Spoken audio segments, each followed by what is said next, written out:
Hey guys, so we continue with our series where we are talking about growth, and we spoke about communication, about listening. We spoke about empathizing with others, and today we also want to speak about something that is very important in relationships in a workplace.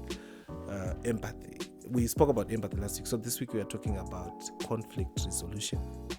So, as we indicated in the last time, hard skills gets you the job, soft skills gets you a promotion, and they keep the job for you. Those are the two things that we are focusing on. Hard skills, you got them from your university, from your professional organization, from wherever. That's where you got your hard skills, the papers that you have, masters, PhD, Form 6, Form 4. So those are your hard skills. Your soft skills, they are learned on the job. Soft skills are acquired. Soft skills are intentional. It's the things that we do intentionally. They become embedded in our DNA. If we miss them, we lose. If we miss them, we lose out and we become different people. Sometimes we become animals. Sometimes you even lose the job itself. So I want to give you an example of something that happened last week. Last week, together with some of my friends, and other colleagues, we were visiting somewhere in an area called, in actual fact, it was in Tatenda River where we were. And we were having a braai in the river, on the river shores, and something happened. There was a misunderstanding between two of the guys who were there. And one of the guys that we were with, let's just say there was a misunderstanding. And all of us who were there, we failed to resolve this matter amicably. So there was a huge conflict, and people shouted at each other, people called each other names, and all that. What was meant to be a good weekend, it did not end well. It ended with people shouting at each other. It ended in sorrow for others, and people crying and all that. So it was quite sad, so to speak. So why is conflict resolution important? What are the things that could have been done differently in this instance, especially when there was this misunderstanding? Because conflict always arises from not understanding a situation as it is.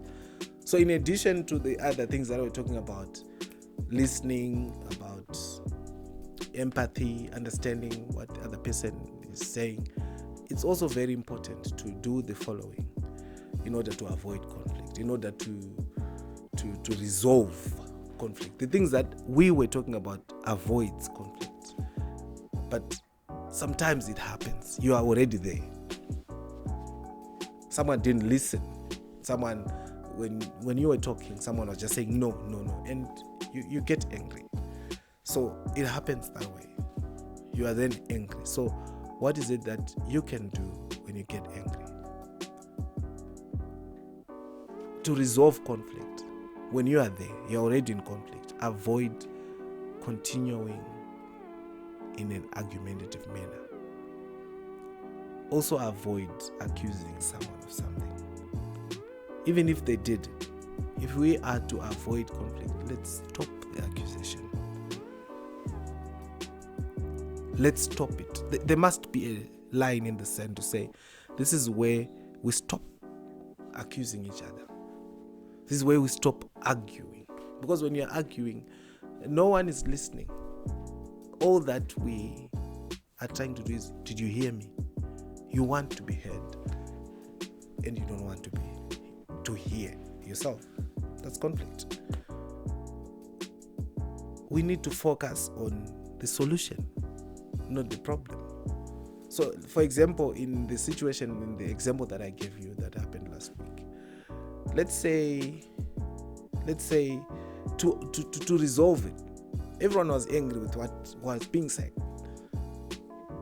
No one was giving a solution because everyone was yeah.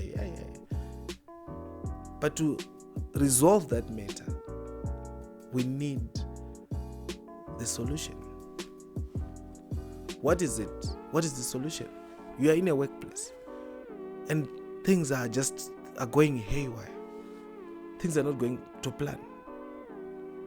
Someone is stolen and the organization is facing a financial loss. So do you continue to talk about we are facing a financial loss? It's because of the CFO, it's because of the ABCD. We are past that stage. It's already done. You can't continue beating a dead horse. Of course, I know that there are a lot of people, a lot of organizations that continue to flog a dead horse, thinking that it will rise. I've heard in other situations where people say there's a dead horse there, and they would say, okay, let's change this. The horse is dead. You can't continue flogging it. You have to look for other solutions. If the horse is dead, maybe you need another horse. Maybe it's now stinking. Maybe you need to take it out of that room, bring something else. Maybe you actually don't need a horse, so to speak. Maybe you actually need a car, a motorbike.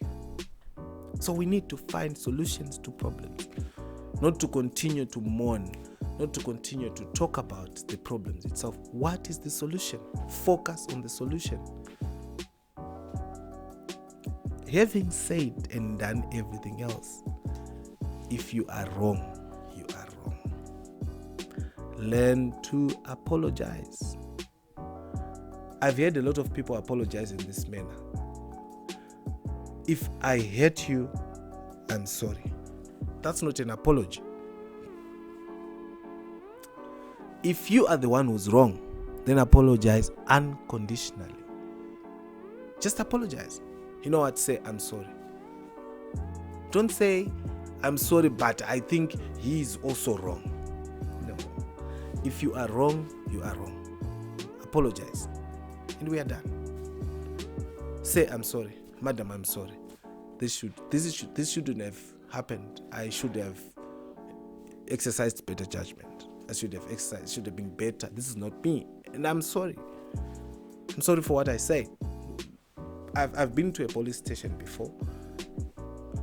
A friend of mine, he had just had an accident, and we were having a discussion with the policeman, and we were looking for who was wrong. So this is what the policeman said, and it was quite a revelation for me. They said, yes, this person is wrong, but you contributed. So my friend was charged with, the other person was charged with what is called undue or lack of due care whilst driving, and he was charged with what the policeman said, contributory negligence. So in a conflict, someone might start, they are wrong, but the way that you respond also may aggravate it, may accelerate it. That is also wrong. Two wrongs don't make a right. So apologize unconditionally. If someone comes to beat you up and you return and they fall and they die, it's you who beat them. It's not their slap that beat them to death. It's your slap that beat them to death. So apologize unconditionally, because normally we contribute to this. Contributory negligence. So conflict is always about two or more people. So most people, all people within a conflict, you are wrong. You must apologize unconditionally. I'm sorry, guys. And in Shona they say midronyoro inozora kutama. We must be very careful. So I think that's all we had for today. Thank you, guys. We will continue with the lessons about growth, about the workplace and all. So continue to share and to comment, bring those discussions. And if you want to sit in this chair and also share with others, feel free to talk to me. I'm more than happy to have a discussion with you. I'm more than happy to also sit on the other side and listen. I do listen to a lot of other people, but I also find some of the arguments that you bring to be very interesting. So you're welcome, guys. Thank you. Have a good day.